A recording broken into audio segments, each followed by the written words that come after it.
What's good? What's good, party people? Welcome to Candid Conversations. I am Candia Johnson. How are you today? I hope you are owning your voice and protecting your magic in the world today. If not, your girl is here to help you get your mind right so you can step into the next best version of yourself. So just the other day, someone said to me, and I get this question a lot, how do you maintain such positive, uplifting energy and confidence, especially with so many crazy things happening in the world right now? So let me be clear. First things first, some days it takes a village to get this mind right. Okay, I just let the good Lord and Mother Nature take its place. And then I have to always remind myself, when you own your story, including the good, the bad, and the ugly, you step into the most confident version of yourself. Sometimes it's okay to not be okay. Own it. So it's abso-freaking-lutely critical. By the way, yes, I make up words, and abso-freaking-lutely is one of my favorites. It is abso-freaking-lutely critical if you are striving to become the next best version of yourself, whether that's, maybe you're seeking a new job, a career change, or you're expanding your role. It's critical that you stay ready so you ain't got to get ready with the story that sells it all. The good, the bad, and the ugly. Own it. So today's episode, I want to talk to you about the types of stories that can not only help you communicate your value and readiness for that next level of success, whether it's a new role or a career change, but I also want to talk about stories that can help you flip a negative into a positive. Because let's face it, we've all made mistakes in our career. We've all faced things that were out of our control, but yet we had to show up and take control of it anyway. It's not about how you fall, it's about how you get back up. And when you are able to tell a story that not only highlights the value of the good work that you've done, but it also takes people on a journey so that they can see how you bounced back from a mistake, it creates an emotional connection with them. You step into their hearts and their minds. And you may even get a response of, so tell me more about that. I think I may need someone or I may know someone who needs to hire you. And next thing you know, you done landed the client of the job of your dreams. And besides, I am a you just never know type of girl. Like, let's just keep hope alive. You never know who's lovingly stalking you right now on Instagram, Facebook, or Twitter. You never know who's listening, watching, reading, and strategizing about the day they're going to slide in your DMs and ask you about your rate or send you an email and say, are you looking for work right now? And listen, for all we know, Oprah or Michelle Obama could be listening to me right now on Candid Conversations. Hey, ladies, your girl is ready for the big screen. So again, it's about staying ready. It's about owning that part of your story that tells the picture of not only the good, but the bad and the ugly, and you showed up to work anyway. And for those of you who are listening right now saying to yourself, I don't have a story. I don't know how to stand out with my story. Listen, no matter what industry you're in or the level you're at in your career, you have a story. You have to embrace the fact that each and every one of us are multifaceted individuals who are made up of many different stories. And all you need to do is embrace the good with the bad and adapt it as needed and practice it to own it. Let's not overcomplicate things. Your story could be 2 sentences and 30 seconds. It could be 300 words on your website's about page, or it could be an entire book that you're writing. The key thing I want you to understand is whether you like it or not, every single day you tell a story about who you are, what you have to offer, and what you stand for. So you might as well take control of your narrative. Don't let your silence speak for itself. Don't allow vague, fluffy job titles and terms put you in the same box with a gazillion other people who are using those same big, fluffy job titles that says abso-freaking-lutely nothing about the value you deliver in the world. Most importantly, your credentials don't make you credible, your story does. And no, hard work doesn't speak for itself. you have to speak up for it. The truth of the matter is, people buy into people. People remember stories more than they remember facts about your degrees or tasks on your resume. People remember stories as well as the energy or feeling you left them with after a meeting or an interview, way more than they remember the facts of your resume. So like the saying goes, people do business with people they know, like, and trust. Stories are one of the best ways to build trust with people.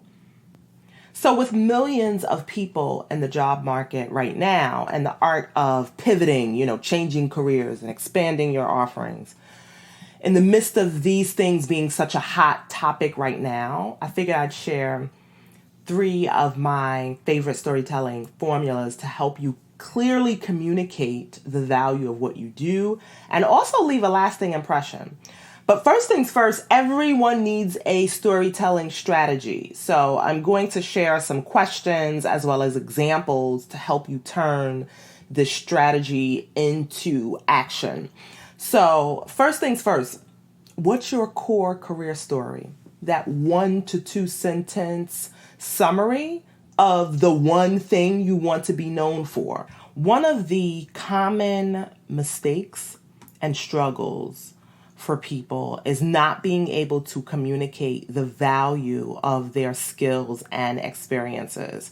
So when you think about value comes down to how you help people. How do you make their lives easier? How do you give them access to something, some sort of community, or help them feel like they are part of a cause or a belief, something that's much greater than themselves? So when you think about many people, many of us, when someone says, so tell me about yourself, or what is it that you do? Many people introduce themselves by their job title. And when you do that, you confine yourself to a box with a gazillion other people who have that same job title or perform that same activity in their job every single day. So what makes you different? The way to correct this is to shift from introducing yourself by the title of what you do to the value of what you do. What's the results or transformation people can expect from working with you? What's your track record of value that you've delivered over the last few years? So let's consider a few examples. Let's say you are a financial educator. Instead of introducing yourself as, hi, I'm Sheila Jennison, I'm the founder of Invest in Her, and I empower women and help them find happiness and wealth. First off, beyond that intro being super vague, it's missing the value of what you've created for people. It's missing the value of what you can deliver for other people. So you want to be specific about not only the problem you solve, but why it matters. So you could say, hi, I'm Sheila Jennison, founder of Invest in Her, and I teach personal finance workshops to help women reduce debt, stop living paycheck to paycheck, and build generational wealth for their families. That's a much more impactful statement than confining yourself to a fluffy job title and vague words and phrases that says absolutely nothing about the value that you deliver in the world. You could also look at aligning your work to a mission, something you want to change in your industry or field of work. So you could say, I'm a financial educator for mid-career women, and through my Wealthy Women workshops, I'm on a mission to help 1,000 women make their first $1 million. It's a much more impactful way to stand up and either introduce yourself in person or even the first 2 lines of like your LinkedIn profile or your resume. It's a much more impactful statement. Now let's say you are ready for the level up. You're ready to get promoted into a higher role, or you want to expand your service offering. So you've done the work and now you want to teach people how you got it done for a fee, of course. So in this case, you would be looking to use a level up story formula. And you use this formula to summarize what you've accomplished, the results you've achieved, and now what you're capable of doing in the future. So when you want to show your evolution as an expert in your industry and you want to explain how you've built on your experiences to get where you are today, that's the level up formula. So let's say you are a social media account executive and you have about 8 years of social media experience. Now your dream job is to become a director of social media at a major publishing company. Instead of simply saying, I have 8 years of social media experience working with major brands like Essence Magazine, New York Times, and Chick-fil-A, the key here is to talk about, again, the value that you've delivered, and then tie it into the skills that you've mastered for that next role. So you could say, for the last 8 years, I've launched social media campaigns for major brands, including Essence Magazine, New York Times, and Chick-fil-A. And my most popular campaign garnered over 1 million views and $500,000 in increased sales. Now I'm ready to use my client management skills to oversee brand and celebrity partnerships. 2 to 3 sentences at most. So the number one thing that I want you to remember about your core message is it should be 1 to 2, maybe 3 sentences. That's it. Where you've been, where you are, and where you're headed. Now, the next question that should inform your storytelling strategy really is about not only understanding your core career strategy, but understanding the multiple audiences and their different needs and how you may need to flip that story to persuade them to take action. So you have this one core message. Now you may need to do a little bit more convincing to persuade someone to invest in the business of you. So this can include sharing your perspectives about what many people in the industry are doing wrong, or maybe something that they're overlooking. It could include, walking them through how you made the biggest mistake in your career, but it also turned into something positive, a lessons learned. Friendly reminder, people, we're all made up of many stories. Own them all, the good, the bad, and the ugly. So all in all, when you're thinking about these kind of multiple mini stories, and when I say mini stories, I mean 1 to 3 sentences, you really want to identify 2 to 3 audiences and the value as it relates to what they need and how your strengths can contribute to their goals and desires of what they want for their company or for their lives. And so you may need to do some research here, of course, to adapt your core career story to their needs. The key thing that you have to think about is their struggles or their moments of frustration. So really step into their shoes to think about a day in their life and kind of like those moments that they're running into a major challenge and how you may be able to help them through that challenge. So one of the simplest ways to get someone's attention is to start the sentence with, for people who struggle too, and then communicate the value you've created to for a related audience. That way they can see, oh, this person gets me.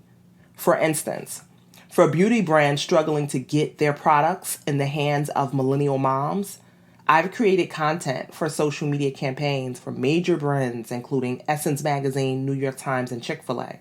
My most popular campaign reached over 1 million women and 500,000 moms subscribed.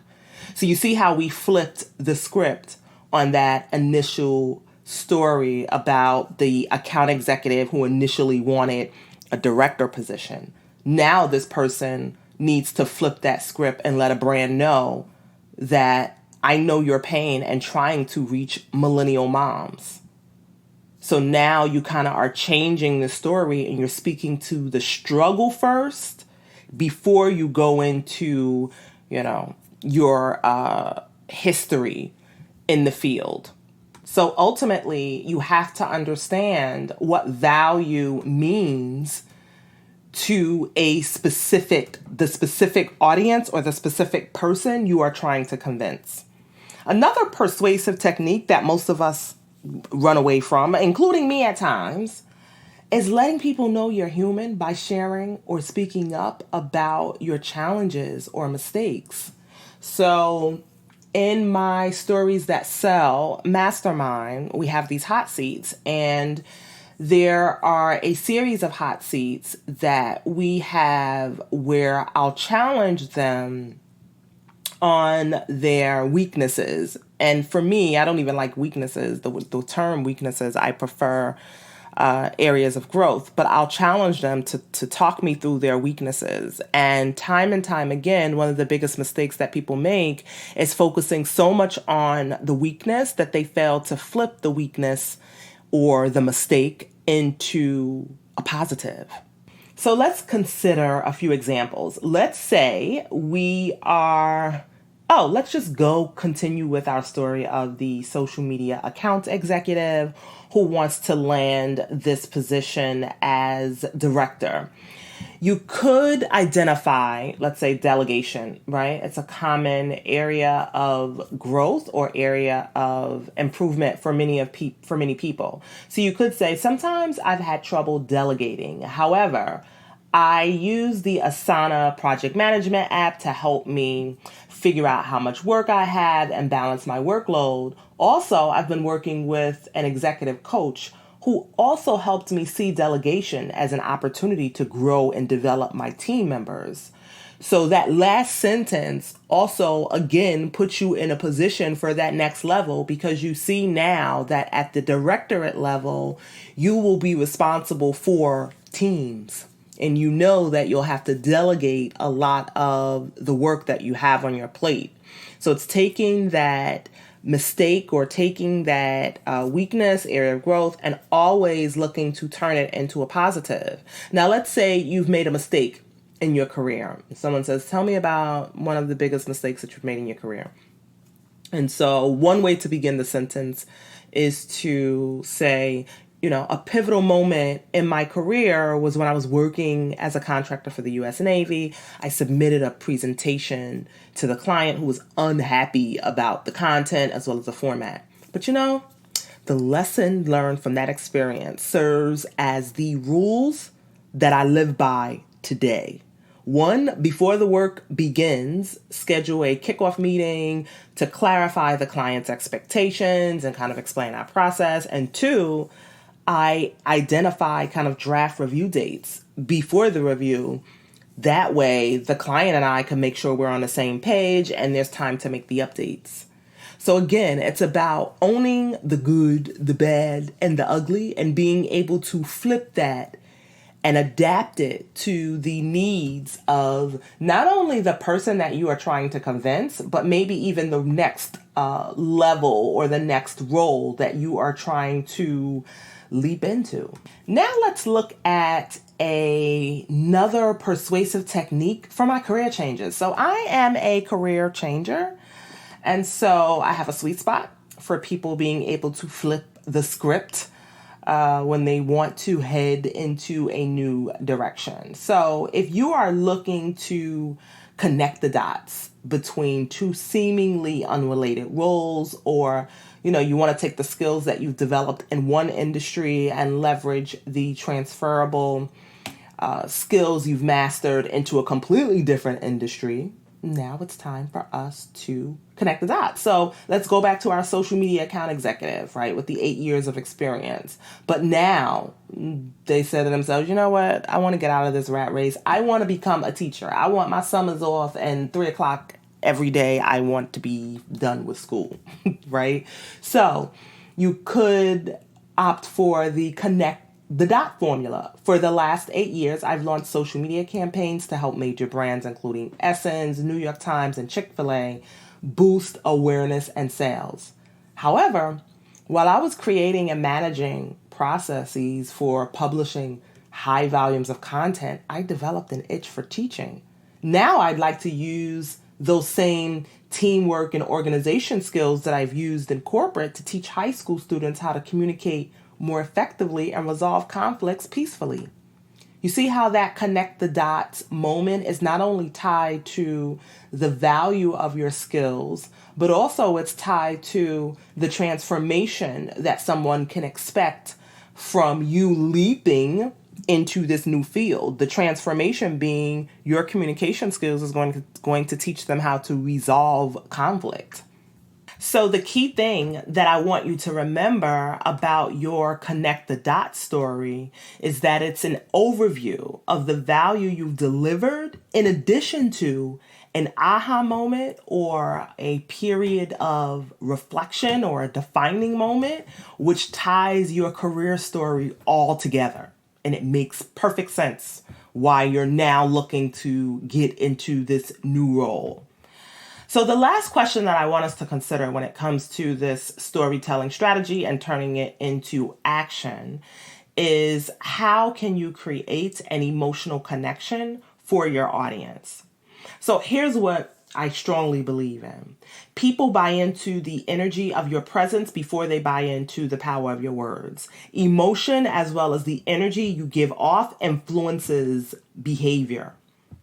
So I often also think about Maya Angelou's quote, people will forget what you said, but they won't forget how you made them feel. I'm paraphrasing y'all, but y'all get it, right? If you can emotionally connect to a hiring manager through one of your experiences, or even maybe find some sort of commonality that you have with them in their career, or even as a mom or a dad, when you can touch into those parts of their stories that also speaks to your stories, that's a secure the bag moment. Another factor that I want you to consider is you may need to ask a series of diagnostic questions to help you understand what the potential client or hiring manager may be faced with in terms of their challenges, their struggles, their expectations, maybe the population they serve. That way, their responses to these questions can help you pick the perfect 2 to 3 sentence story that's going to help them feel like you get them, you understand them.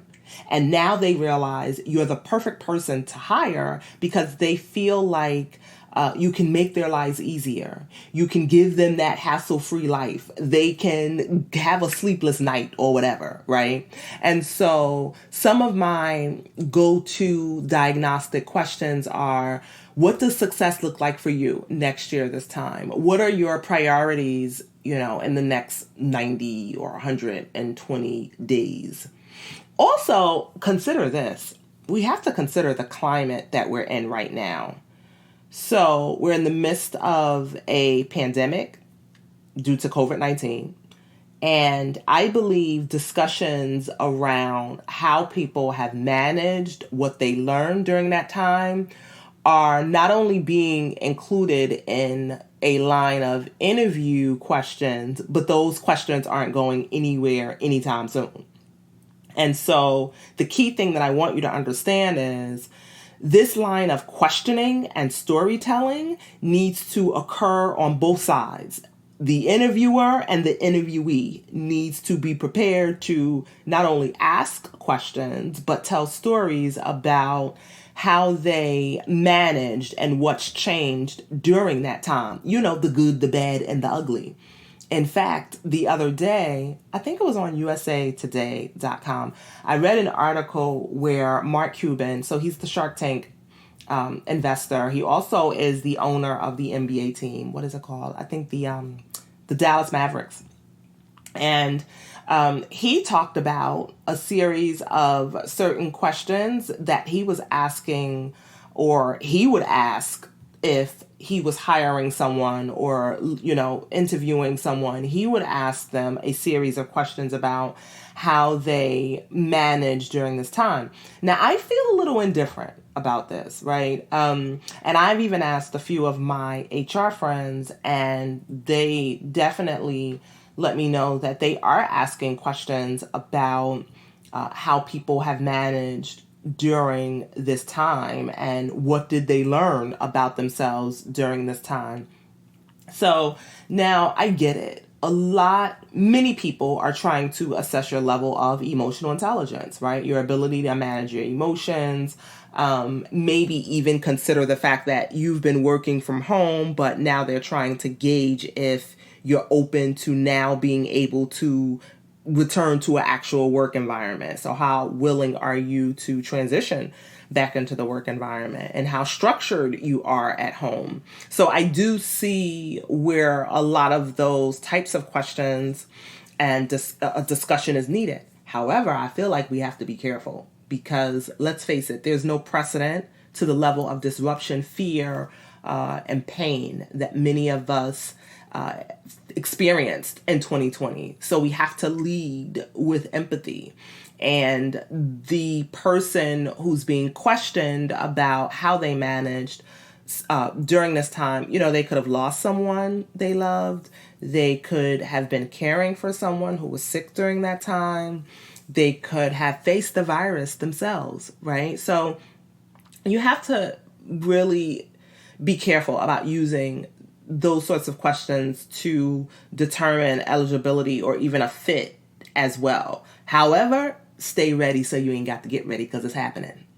Right? So, one of the rules when I am having a discussion with potential clients, one of the rules that I try to adhere to for myself is be more interested than interesting, by asking questions about their expectations and the role that they want me to fill for, whether even if it's just like 2 weeks or 90 days. So for a person that's interviewing with a client or with a hiring manager, yes, ask questions as well about how they protected their employees or their people during this time. What types of safety measures were in place, and also ask them how the workplace has changed. How did they continue to keep morale up during this time?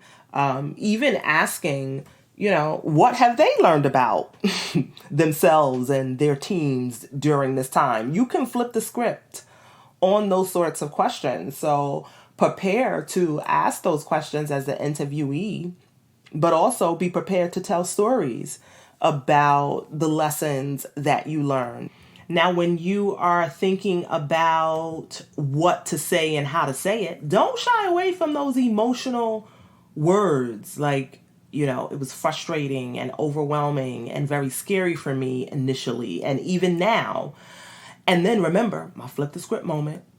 You could say, but in a weird way, it forced me to learn how to focus on what I could control. Because here's the thing, party people. When people are asking these questions, you have to step into their position. They are looking to see how adaptable you are. They are looking to see your level, again, of emotional intelligence. So playing into, some of the emotions and challenges that you face during that moment, which 9 times out of 10 they face too. So again, it's about developing that human connection, that emotional connection with someone. It's perfectly okay for you to mention kind of the not so good feelings, but then connect it to an opportunity that helped you kind of increase a skill set like adaptability or emotional intelligence. So you really want to talk about the fact that, you learn to kind of wake up every single day knowing that the way you were used to doing business for 10 years was probably going to change, or that you guys were going to have another meeting and there was possibly going to be another change that needed to be made or another strategy that needed to be used. So you want to talk about the fact that not only did it allow you to focus on things that you could control, it allowed you to embrace changes that could happen every single day. And then at the same time, you could talk about the emotional intelligence of it all, just learning to put yourself in the shoes of, your manager or your boss or your client, and look at it from their perspective and being frustrated and overwhelmed because they didn't know how things were going to change. So the key thing here again is to don't embrace, well, let me say this, to embrace the bad, but then embrace the good. Be prepared. You got to practice it to own it, people. That's one of the things I say to myself all the time. I say to my clients all the time, practice it to own it. Well, okay, party people. I believe that is it for Candid Conversations today. Share this episode if it was helpful for you, or it could be helpful for another person who's looking to pitch themselves for a new job, or they're in the market for an expanded role at work or whatever. And also, leave me a comment. Let me know what y'all think. Talk to you next week. Bye.